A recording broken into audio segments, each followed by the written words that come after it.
the Morningstar, and more specifically, what it is.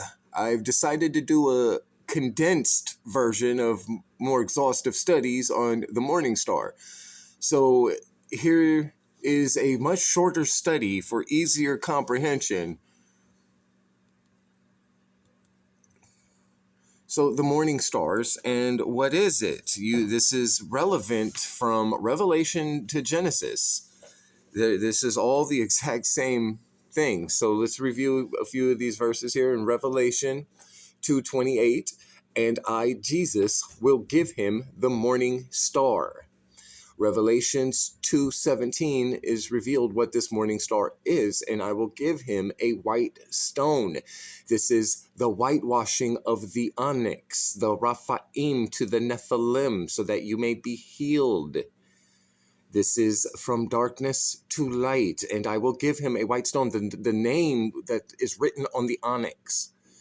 And in the stone a new name written, which no man knoweth, saving he that receive it.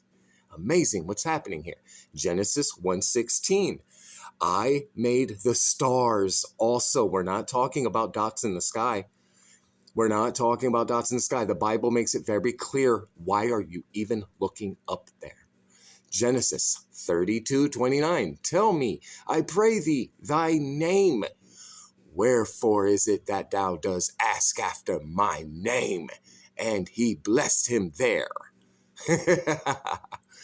Judges 13:18, the same thing is reflected here. And the angel, the Malachi of the Lord, the self-existing eternal name, that's all the Lord means, said unto him, why askest thou thus after my name? Seeking it is secret, his dark sayings, the mystery, the parable, the deliverance of the one and only begotten.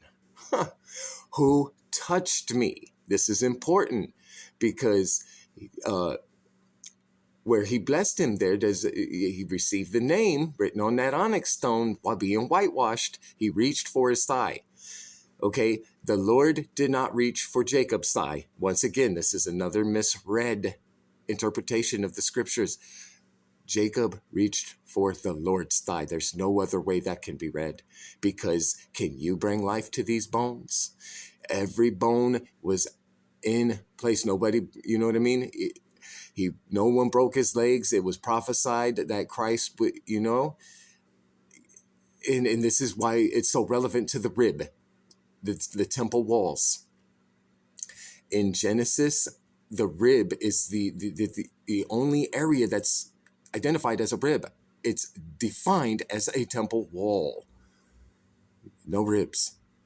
Continuing, Revelation 19:16, and he had on his vesture and on his thigh, where the sword hangs from the belt of truth, a name written, the King of Kings and the Lord of Lords, the Most High Elohim, the El Elyon of the Elohim. We'll get into this firmament and in this temple and why the Word, the Father, and the Ghost are all one, because the temple belongs to him, and this is the receiving of the star. Okay, we'll get into this in a second. Revelation 22:16. I, Jesus, am the bright and morning star. There's no confusion here. There's only confusion in the doctrines of devils. 2 Peter 1:19, we have also a more sure word of prophecy, whereunto ye do well that ye take heed, as unto a light that shineth unto the Nephilim, so that they may be Raphaim in the right early, when the day dawn, and the day star, morning star, arise in your hearts. And you can choose whatever language you want to plug in there. Just be warned, when you plug in Latin there, it's going to get scary.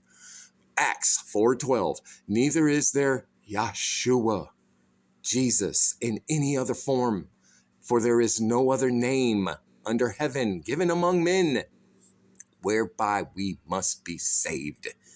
Psalms 147:4, he telleth the number of the stars, and he called them all by their names. Again, Genesis 1:16, he made the stars also. the firmament, the book of life, the woman. This is receiving the name, the Morningstar. There's no sense in looking up in the sky, connecting dots. The Bible makes it very clear not to do that at all. As a matter of fact, as soon as that happens, the serpent is in the garden deceiving you, talking shit. And the temple walls will fall. The children will belong to Moloch after this, to the Leviathan. Whatever deal happened, and you will be cursed, just like Adam, to once again become a beast of the field. It's exactly what happened. Basically, Monsanto's owns your seed, and I'm talking all of it. Your field, your wife, your children, to the point where they all make fun of you now because of what you believe in. Ain't that right, Job? Why? Who can make war with the Leviathan? The beast from the sea that is powered from the beast of the earth. The behemoth, the beast of the field, the Isaiahs, the Cains. Anyway, what do I know, right? I could only biblically back everything I'm talking about. I could even sum it up for you in simple things. But when he made the stars, you don't recognize the name at all, do you? John the Baptist himself is a son of God that's going into the daughter that is fair. The exact same thing that's happening in your Genesis 6. The exact same thing. And Noah, a fair daughter, found grace in the eyes of the Lord. Didn't Jesus say something about that? He said, I will come as in the days of Noah, and I will give you my comforter. What the hell do you think Noah means? Why, when you build on his foundation, will the waves not move you? Why are you waiting for a flood? Jesus said, it's coming. It's here. And I am forever and non-changing. What the hell are you waiting for things to change for and things to end and begin for? Like, dude, it's relevant now. No one's exempt. I hate it that you've turned this truth into such a fanatical concept. I absolutely hate it. There's enmity between you and the woman. That's for damn sure. You are a loud-ass whore in the church, and I despise you very much. You are annihilation.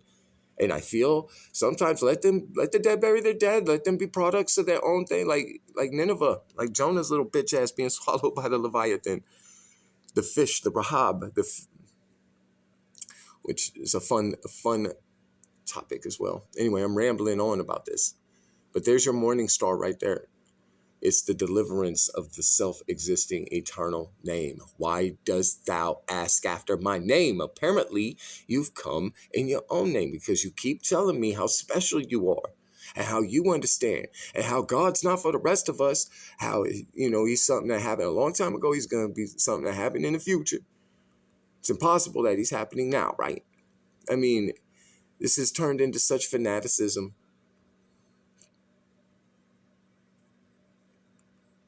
Which I don't understand how. The truth is right here in the words. Let's go back to 2 Peter 1:19. Like I said, once you translate that term right there into Latin, go put on a diaper and go lie to yourself after it dawns on you. Go lie to yourself. Do what you do. Do what you do because it says what it says. Says what it says.